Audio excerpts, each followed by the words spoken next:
제65화 바람이나 한번 쐬고 와요. 최근 한동훈 후보자에 대한 민주당의 공세가 끊이질 않는 가운데 이번에는 한 후보자의 자녀가 쓴 논문이 논란이 되고 있어요. 한시도 페북질을 하지 않고서는 숨도 고르게 쉬지 못한다는 조국의 페북에는 어제도 한 후보자의 딸이 마치 부모의 도움으로 논문을 작성한 것이 아니냐는 추측성 글이 올라왔습니다.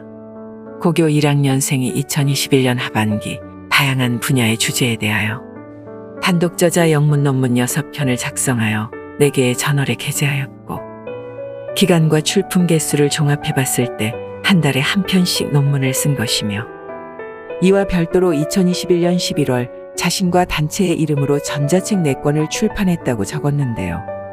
덧붙여 조중동은 이를 검증하지 않고 대신 그녀를 천재소녀라며 찬양 기사를 낼 거라고 조롱했어요.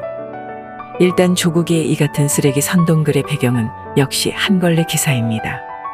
한걸레는 보도 자료를 통해 한 후보자의 딸이 논문 작성에 두각을 보인다며 반독점법, 국가채무, 코로나19 등 다양한 주제의 논문을 하반기에만 6개, 그것도 단독 저자 형태로 기고했고 이는 고등학생인 그녀로서는 쉽지 않아 보인다며 비꼬았는데요. 다만 기사를 살펴보면 문단 끝에 교묘한 문장 하나가 눈에 띄는데 해당 논문이 투고의 문턱이 낮은 오픈 액세스에 실렸다라는 대목이에요.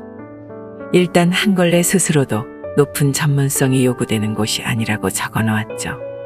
또한 한걸레는 2020년에서 2021년 사이 그녀가 영어 전자책을 10권 출판했다며 마치 고등학생으로서는 불가능하다는 식의 보도를 했는데 갑론을박이 진행되고 있는 만큼 그녀가 투고했다는 논문이 어떤 것인지 살펴볼 필요가 있겠네요.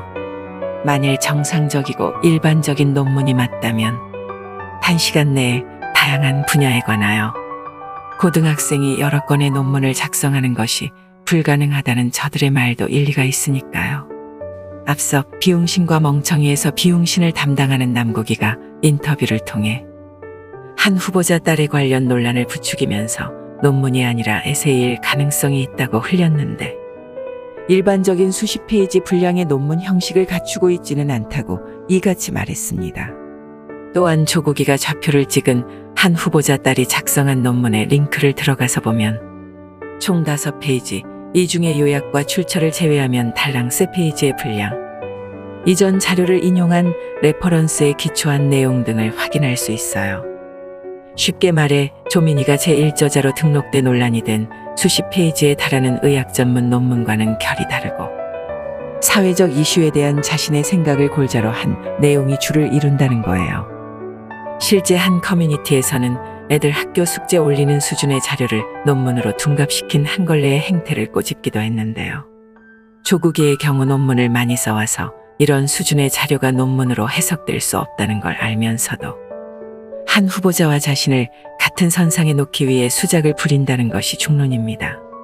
한편 한걸레는 여기에 그치지 않고 한 후보자의 딸이 지난해 기획한 전시회를 자신의 외할머니 건물에서 개최한 것을 놓고도 셀프 전시회라며 문제 삼았는데요. 한 후보 측에서는 후보자의 장녀가 미술 재능을 기부하기 위해 가입한 봉사단체에서 복지시설 아동들을 후원하기 위해 개최한 것이며 학부모들의 기부는 자발적이었고 수익금 전액은 복지시설에 기부했다고 답했습니다. 물어봅시다. 마음씨 착한 손주를 도와준 외할머니, 기부금을 받은 복지시설.